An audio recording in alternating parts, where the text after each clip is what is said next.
बिस्मिल्लाहिर्रहमानिर्रहीम। अस्सलाम वालेकुम। मैं हूं आपका मेज़बान आकिल हुसैन। नाजरीन, अब से कुछ देर पहले एक अफसोसनाक खबर मौसूल हो चुकी है।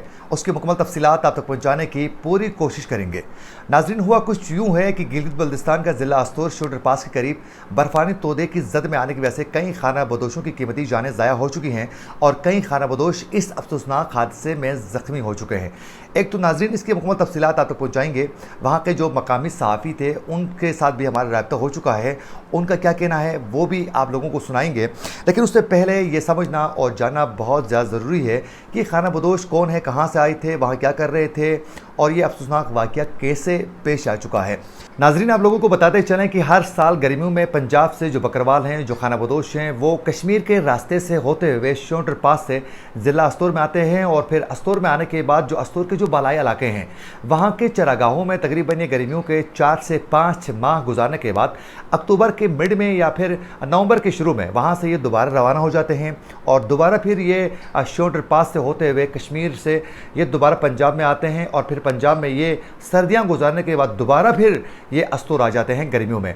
तो ये कश्मीर के रास्ते का शोल्डर पास का जो रास्ता है उसका इंतखाब इसलिए करते हैं कि ये सबसे ज़्यादा शॉर्ट रास्ता है अस्तोर यानी गिलगित बल्तिस्तान पहुंचने के लिए। इसीलिए माजी में भी वहाँ के जो मकामी लोग थे वो अस्तोर के रास्ते से होते हुए कश्मीर से पंजाब आते थे, क्योंकि सबसे ज़्यादा करीब जो सबसे शॉर्टेस्ट जो वे है वो कश्मीर के ज़रिए कश्मीर के रास्ते से शोल्डर पास से गुजर कर पंजाब आने के लिए सबसे शॉर्ट रास्ता था। तो नाज़रीन, ये जो खाना बदोश है जिनके साथ ये अफसोसनाक हादसा पेश आया है ये भी कश्मीर के रास्ते से अस्तोर आ रहे थे और जब ये कश्मीर के आखिरी एरिया में जब पहुंच चुके थे तो वहाँ बर्फबारी का सिलसिला शुरू हो चुका था। तो इन्होंने जल्दी जल्दी वहाँ से गुजर कर ये अस्तोर के हुदूद में दाखिल हो चुके थे और फिर इन्होंने वहाँ एक जगह में अपनी कैंप लगाई थी और अफसोसनाक ये वाक़या फिर पेश आया और वहाँ बर्फ़ानी तोदा गिरने की वजह से ये पूरा जो ख़ानदान है ये बर्फ़ानी तोदे की जद में आ गए और फिर अब तक की इतलात के मुताबिक इस अफसोसनाक हादसे में 9 खाना बदोश जो हैं वो जान बहक हो चुके हैं जबकि 25 जो हैं वो ज़ख्मी हैं। नाज़रीन, अब तक की इतलात के मुताबिक ये बताया जा रहा है कि जो 9 अफराद जो जान बहक हो चुके हैं उनमें एक का नाम है बाबू और दूसरे का नाम है शबीर और तीसरा का नाम है हमीद और चौथे का नाम है नूरानी और पांचवा जो है वो 4 साला मेहरबान है, जबकि एक खातून है शकीला दुख्तर बाबू और एक का नाम है परवीन और एक और ख़ातून है उसका नाम मालूम नहीं हो रहा है अभी तक और जबकि एक और ख़ातून है उनका नाम है मलिका बीबी।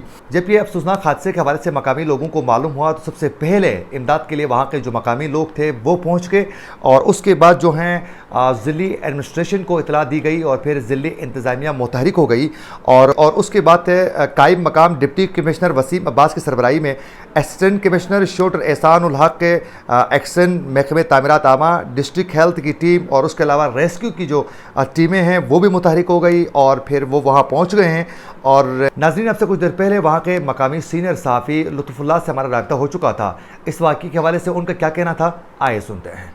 ये चकवाल जेहलम से कुछ खाना बदोश जो बकरवाल है फैमिलीज़ अपने माल मवेशी के साथ वहाँ पहुँचे थे। खाना बदोश फैमिलीज़ थी, ये टॉप से उस तरफ आज़ाद कश्मीर वाली साइड भी थे। वहाँ से ज़्यादा बर्फबारी की वजह से इन लोगों ने अपना सफ़र शुरू किया अस्तोर की तरफ। तो ये जो अस्तोर की तरफ मुड़ते ही बड़े बड़े जो मैदान हैं जो बर्फ़ से ढके हुए हैं, कहीं पे इन्होंने रहाइश के लिए टेंट लगाया था तीनों फैमिलियों ने। तो ऊपर से लैंड स्लाइडिंग हो गई, बर्फानी तोदा गिरा जिसकी जद में आए हैं और इसमें तकरीबन कोई 31 फैमिली मेम्बर्स हैं जो बर्फानी तोदे की जद में हैं। मुख्तलिफ इतलात हैं, कहीं पे 9 लाशों को रिस्क्यू करने की इतला है, कहीं पे 2 ख़वातीन समेत 3 नौजवानों की हलाकतों के खदशा का वो बताया जा रहा है। यहाँ पे मैं एक बात ये बताता चलूँ, यहाँ पे नेटवर्क डिस्टर्ब है, अच्छा मोबाइल सिग्नल डिस्टर्ब हैं यहाँ पे, तो इस वजह से कम्युनिकेशन के निज़ाम में भी काफ़ी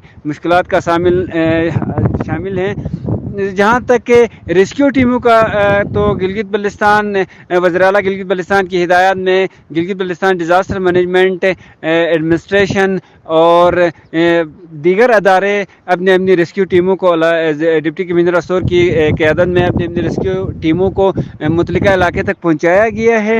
रेस्क्यू का अमल जारी है। इब्तदाई रेस्क्यू का अमल जो है वो वहाँ के मकामी लोगों ने की है। तो मेरी जब वहाँ पे मकामी लोगों ने जिन्होंने रेस्क्यू की थी उनसे बात हुई तो उनका भी यही कहना है कि 3 फैमिलियाँ खान बदोश हैं جو سردیوں میں چکوال میں رہائش اختیار کرتے تھے اور گرمیوں میں یہ چھوٹر پاس والی دامن میں جہاں پہ وہ رہائش اختیار کرتے تھے اسی جگہ میں انہوں نے اپنا جو ہی کیمپ لگایا وہاں پہ برفانی تودہ گرا ہے اور 3 فیملیاں برفانی تودے کی زد میں آئی ہیں. ان کے ساتھ ان کی مال مویشی ہوتے ہیں, گھوڑے ہوتے ہیں, کھچر ہوتے ہیں اور بکریوں اور دمبوں کا ریوڑ ہوتے ہیں. تو مال مویشی کا بھی زیادہ خدشہ ظاہر کیا جا رہا ہے کہ کافی تعداد میں ہلاکتوں کا. تھینک یو سو مچ لطف اللہ, آپ نے قیمتی وقت دیا ہمارے اس پروگرام کے لیے, ہم آپ کے مشکور ہیں. ناظرین, اس سے افسوسناک حادثے کے حوالے سے جتنی بھی اپڈیٹس ہمارے پاس پہنچ جاتی ہے لمحہ بہ لمحہ آپ لوگوں کو آگاہ کرنے کی پوری کوشش کریں گے. اسی کے ساتھ اپنے میزبان عاقل حسین کو دیجیے اجازت. اللہ نگہبان.